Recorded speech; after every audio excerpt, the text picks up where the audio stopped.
am Dr. Sandhya Appachu, Consultant Medical Oncologist at Sri Shankara Cancer Hospital and Research Center, Basavangudi, Bangalore. On the eve of October being Breast Cancer Awareness Month, I would like to share certain information about metastatic breast cancer. So when we talk about breast cancer, we talk about various stages of breast cancer. So we have the early stage where the breast cancer is localized to the breast, or it involves the lymph nodes in the armpit or in the neck. So the lymph nodes, if I have to give you some small information about it, are normal anatomical organs that are situated all over a body. Whenever any part of a body gets infected or inflamed or that be cancerous, the first draining site is the lymph nodes through the lymphatic fluid, and that gets swollen. So this lymph node appears as a swelling. So for the breast, the lymph nodes, the first station lymph nodes are in the armpit and then in the neck. So the early stage breast cancer can be either localized either to the breast or the lymph nodes in the armpit. The next comes is the locally advanced breast cancer, the stage 2 and the stage 3 breast cancers, which can either go to the lymph nodes in the neck meaning just above the collarbone in this location, or it can involve the skin or the chest wall. At all stages of 1, 2, 3, it is a curable stage and the treatment intent is a cure. Then we have the stage 4 or distal spread disease or metastatic breast cancer, where the aim of treatment is to control the disease. By meaning control, what I would say is we have at least 30% of the stage 4 cancers living up to 5 years with a very good quality of life. There are such advances in medicine at present, especially with newer systemic therapies, newer radiation techniques, and different other targeted therapies as well, that has made a huge difference in stage 4 or metastatic breast cancer.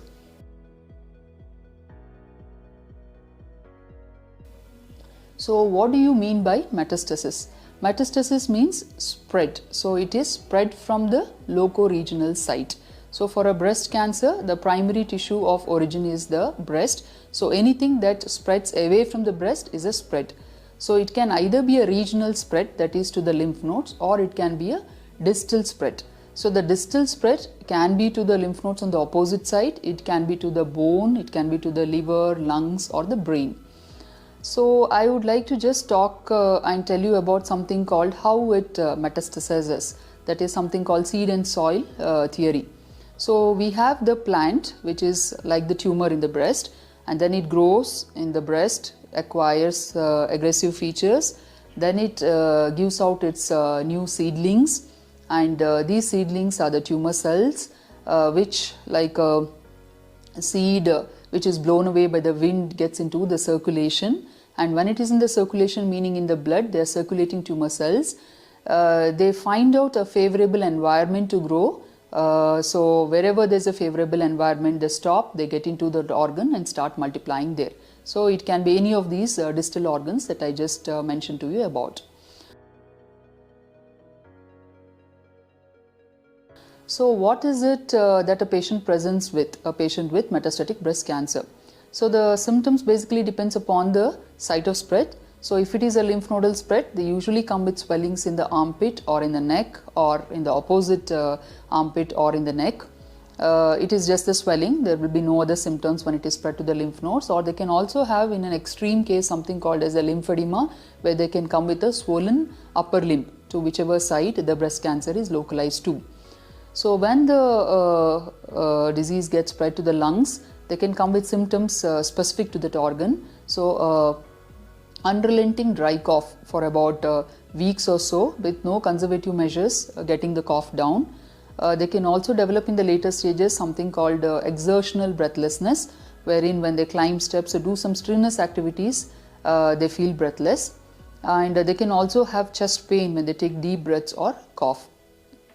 So when the cancer spreads to the liver, liver is the largest metabolic organ in our body, and mind you, till about 30% of the functional liver is left, even then we do not have symptoms, because liver compensates for the function that is lost. So rarely we see patients who have spread to the liver and come with symptoms. They usually have some vague symptoms like decrease in appetite, not feeling fine like, and in advanced stages of spread to the liver, they can also have fluid filling into the abdomen, later stages, very later stages of liver cell failure, they can also present with jaundice. That is the yellowish discoloration of the eyes and the skin. So in case the cancer cells spread to the brain, they can present with headache, especially early morning headaches which gets relieved by vomiting. They can present with giddiness, gait imbalance, any kind of weakness towards one of the limbs, the upper limb or lower limb of one side. They can also present with fits or seizures. So these are the symptoms that they present. There are some vague symptoms also of breast cancer, like generally they can feel very less energy levels, very lethargic, early fatigability, loss of appetite and loss of weight. These are in general for any kind of chronic ailments, also for cancer. So any such symptoms and you need to see your physician, the physician will do the necessary tests including imaging, biopsies, and then will refer to you to the specialist, that is an oncologist, who will take you further on treating your disease.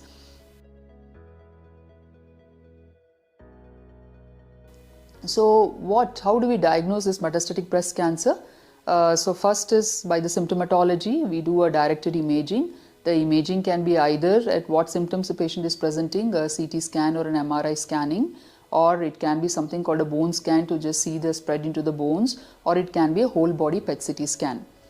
Then we also localize the disease. We try to characterize the disease. We put a needle into the breast tumor or at any sites of spread, and we look at the tumor tissue under the microscope to study as to what type of breast cancer it is and what expression it has on the breast cancer cells to give a targeted therapy approach.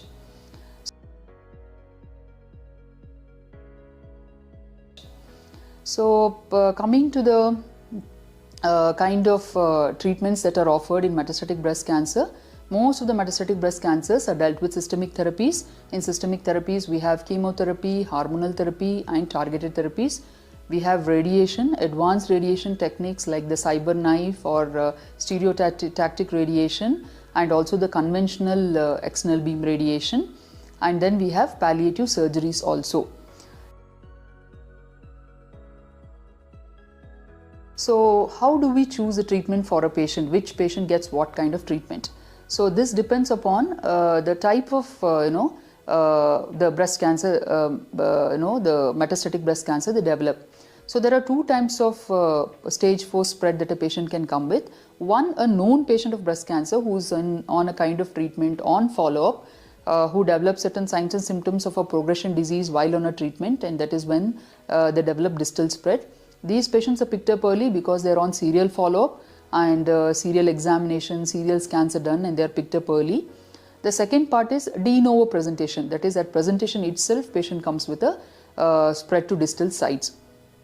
So once we know that it is spread with kind of imaging, then we go to the treatment plan. So the treatment depends upon various factors. It depends upon the age, it depends upon the menopausal status, whether the patient is having active menstrual cycles, that is premenopausal or attained menopause. It depends upon comorbidities and patient's fitness also, like a diabetic with neuropathy, underlying cardiac problems. So basis on those we need to plan our treatment. And it also depends upon the severity of symptoms of the spread. Like a patient can have spread to an organ with no symptoms versus a patient can have very severe symptoms because of the spread to the organ. So the emergency required in treating such patients and all give us an information on how to treat them. So I will briefly elaborate to you of what treatment facilities we kind of offer to the patients. So these treatment facilities, treatment patterns depend upon what the breast cancer tissue expresses on the biopsy that we do.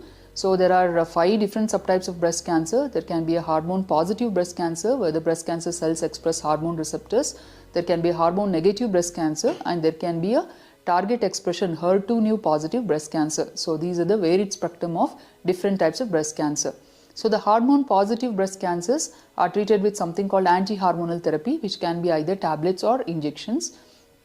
The hormone negative breast cancer are dealt mainly with chemotherapy, again predominantly injections, and there are some oral chemotherapy tablets as well.